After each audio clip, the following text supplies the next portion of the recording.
Hello, and welcome to this week's episode of The Hard Choice. My name is Brad Draper. I am your host, and I am grateful you're here.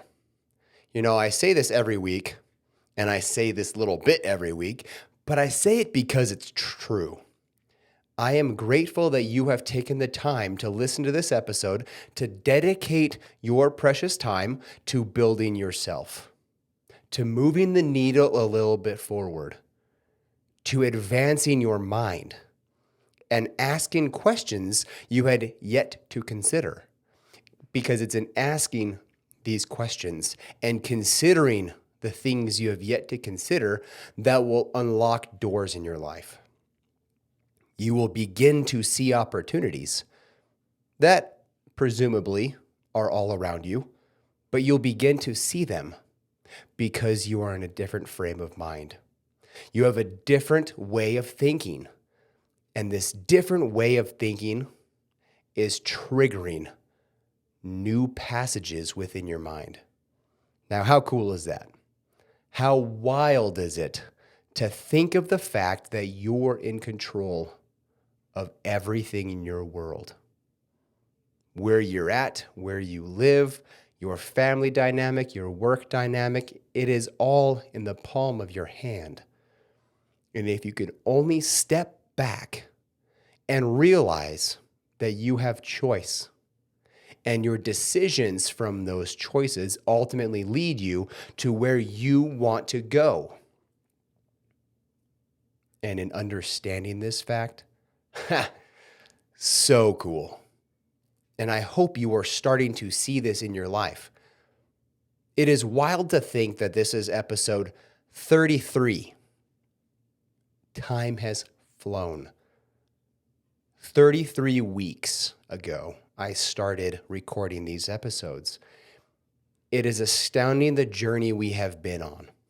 The conversations that I have had with people listening to this show and other shows that are similar thereunto. It has been pretty cool. The topics that release each week, several podcasts that I follow are releasing similar topics. What does that tell me? That tells me we are all on that same frequency. We are all running at the same vibration, the same energy, and a similar topic is being transmuted through all channels. So I hope you're picking them up. I hope you are seeing value in yourself. On today's episode, I want to resurface and revisit several topics to which we've already hit. Where do you place your standard on yourself? The standard. What is your standard? After all, you don't get your goals so much as you get your standards. Those goals you attain, that's because they're in congruence and alignment with your standard. Where do you see yourself? Are you matching that which you know to be right? Or in other words, the person that you know you can become, that higher perfected self, are you matching that? I don't remember if I've mentioned it in other episodes or not. For those that are watching, my beard looks a little different. A lot of bit different. I took off several inches, and it's now a short beard. Why did I do that? Because it's in congruence and alignment with my standard. I pondered about my higher self and what my higher self actually looks like. And am I meeting that standard? And upon a lot of pondering, a lot of reasoning, and a lot of questioning, all while in a learning state, I deduced a short beard is where it was at. Now, how does this apply to you? You need to ask questions about where you are going and the steps it will take to get there. I went to an event this last week, and at this event, there were several thousand people. And it was an event I would have not originally gone to but have always wanted to go to. I just didn't feel like I had a place. I didn't feel like I would fit in per se. And now we both know, that was a limiting belief. So I was invited. And I went and had a fabulous time. And while I was there, I had made it a goal, aka a standard, that I was going to meet a particular person. This was a car event. And I saw this person's car. I knew he was there. And in a crowd of a couple thousand people in a very large parking lot, probably 500 plus cars, maybe 500 to 1,000 cars were present.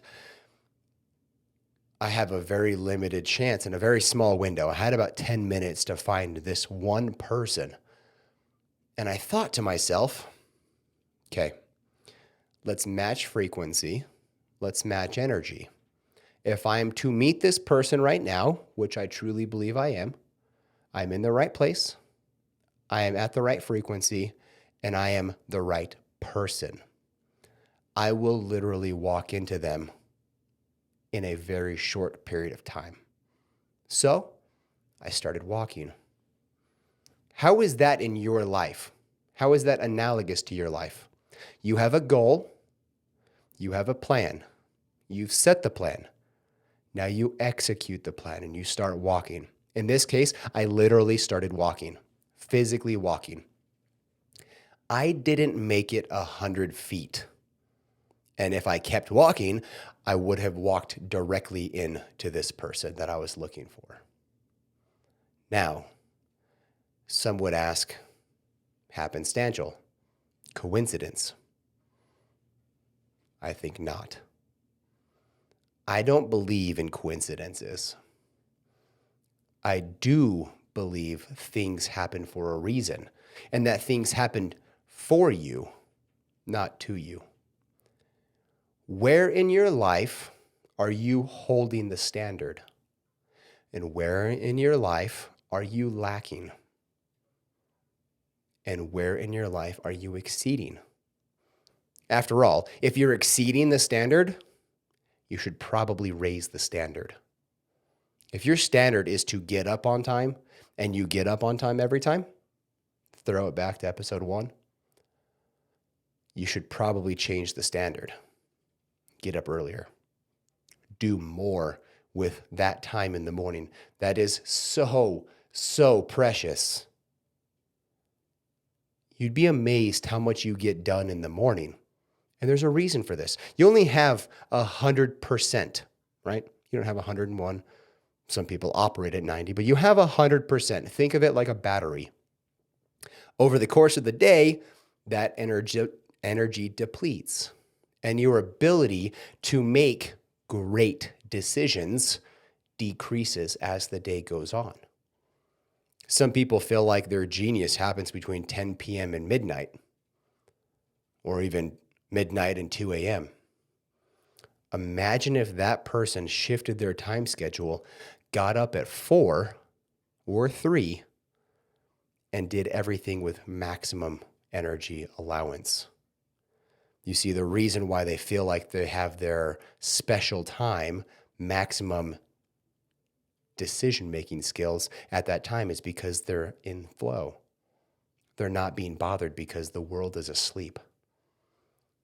What if you consider doing your magic, your specialty, while the world is asleep and you are operating at 100% or very close unto it, as opposed to the remaining 10% or 5% at the end of the day when you're tired and needing caffeine to keep moving?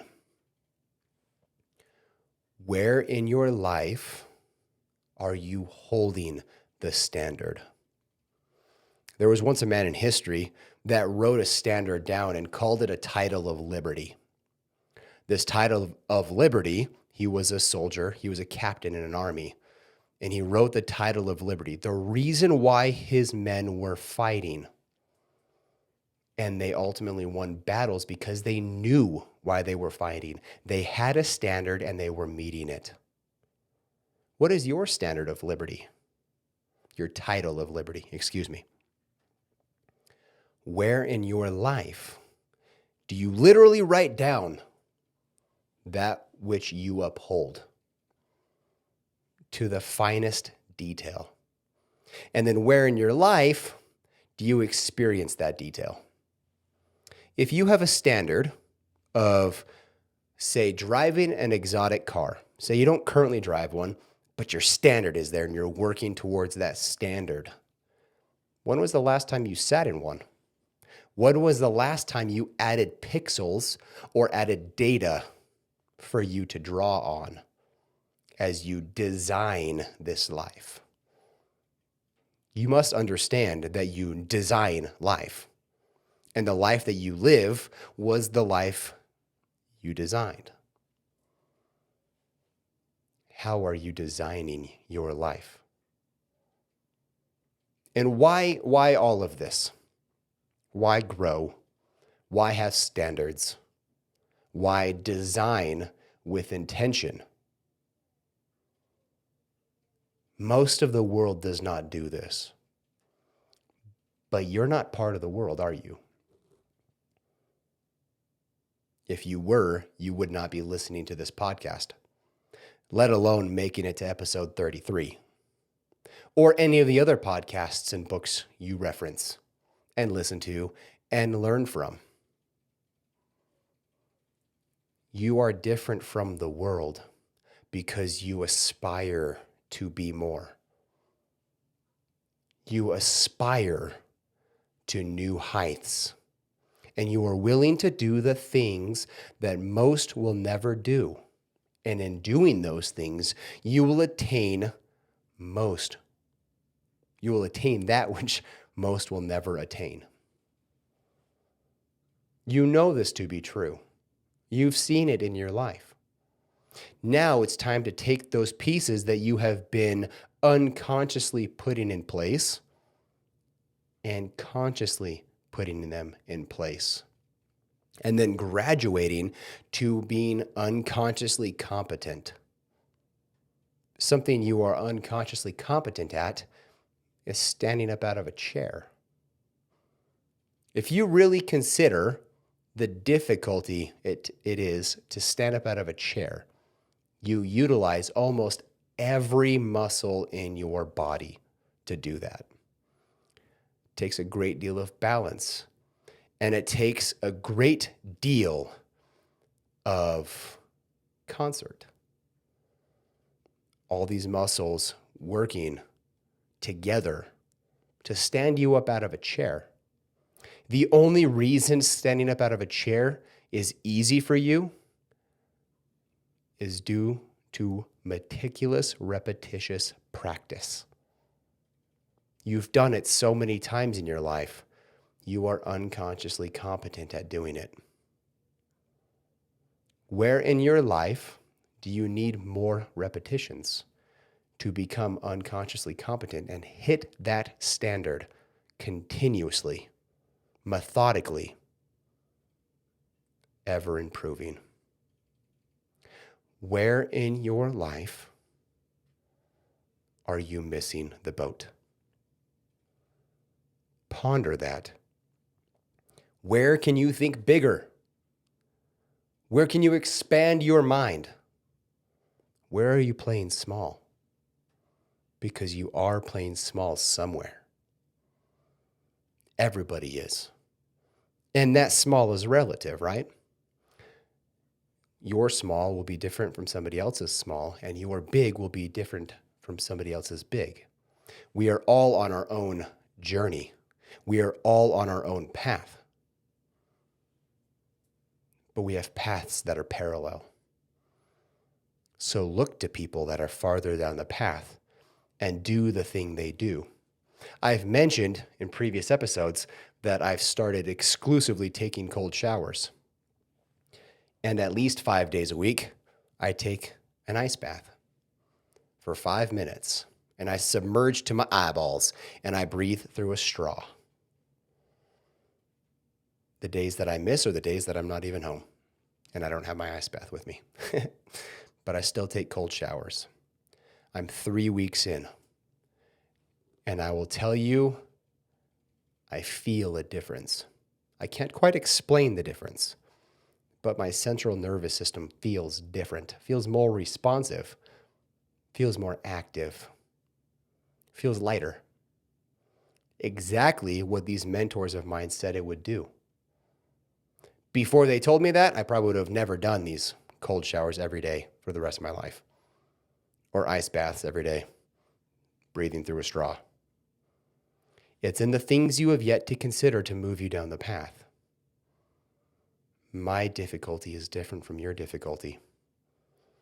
But the key is to keep moving and keep raising the standard. Please keep raising your standard. The world needs you to do it. We're at a pivotal time in life, in world's history, where we need people like you. We need you to act. This is my call to you to stand up, to act. And whatever is on your heart, go after it. I believe in you. And with that, I thank you for sharing this conversation with me, for sharing these episodes. And if you're not sharing them, please do so. That's the only way this podcast reaches new ears and new audiences and affects more people. That is the only purpose of this podcast, is to influence people for good. Continue to have this conversation with your friends, your family, your loved ones, with me. Reach out to me. Leave me a review on Apple, on Spotify, on Google, wherever you listen to this. Like it, subscribe to it, download it for future listenings. Until next week, I love you guys. Bye.